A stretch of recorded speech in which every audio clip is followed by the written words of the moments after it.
Mark the Trainer here. And Chris the Supplement Geek, and today we are going to discuss creatine. So creatine is an energy source. Contrary to popular belief, it's not a muscle builder directly. So right now, unless you're watching this from a treadmill, we're probably burning fat for fuel.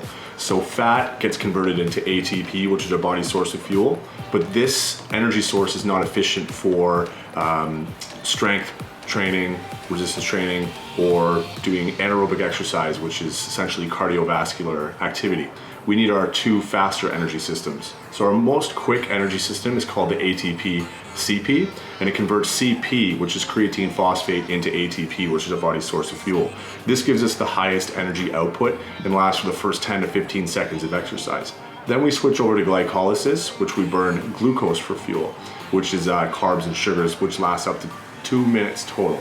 So these energy systems are going to give us the best energy output, and if you supplement with creatine phosphate, you should get the full 15 seconds in the most explosive energy system, which will translate into 1 or 2 more reps, running a little bit faster, performing a bit better at practice, which will translate into better results overall. All right, so today we are going to just discuss the differences in the main two types of creatine. So there are monohydrate and there are buffer creatine. So today I just chose crealkaline, but there are many different types.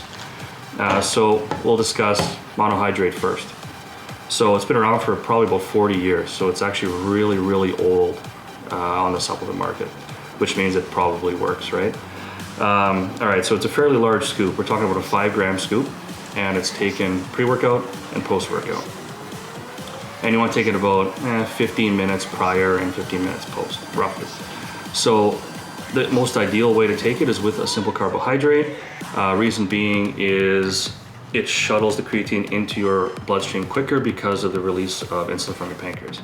And it gets in your muscles, it's perfect for energy. So some examples of the simple carbohydrates that you can use are dextrose. You can use juice, you can use Gatorade powder. So the options are endless. Again, main purpose is just to spike that insulin. All right, so now we're gonna move on to the buffered creatine. So it's a much newer product. We're talking only about maybe 15 years or so on the market. It's a much smaller dose, and it does come in both pills and powders. So if people don't like taking a pile of powder, they could pop a couple pills pre and post, and it's fairly easy. Same rules apply with the carbs. You wanna take it with a simple carb, just like the monohydrate, and the duration's the same, 3 months on, 1 month off. So it's very similar in that sense. So there is one main difference between the two.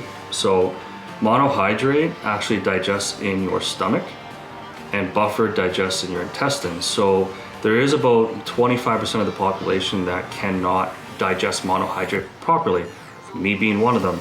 I get really bloated, I kind of look like I'm pregnant with monohydrate, but with buffered creatine, I'm totally fine because of that different digestion point. So if you suffer from that symptom and you're wondering why, switch over, you'll be good to go. There's one big mistake that I come across in the many years I've been working in this industry, and the biggest mistake is people will mix their creatine with protein powder post-workout. That is so bad. Now, the reason being is creatine and protein powders, because they digest so quickly, they fight for the same receptors in your stomach. So you will either digest one, the other, some of one, some of the other, so you're not gonna get the full benefit of each of those products. So the way to get around this, post-workout, immediately take your creatine with your simple carb, wait about 15-20 minutes, and then take your protein shake. So you're still in that anabolic window, so there's no worries about that, and it won't hinder your recovery or anything like that. All right, guys, so that's been our talk on creatine. Hope you learned something today. We'll see you next time on the Boss Supplement Spotlight. See you guys later.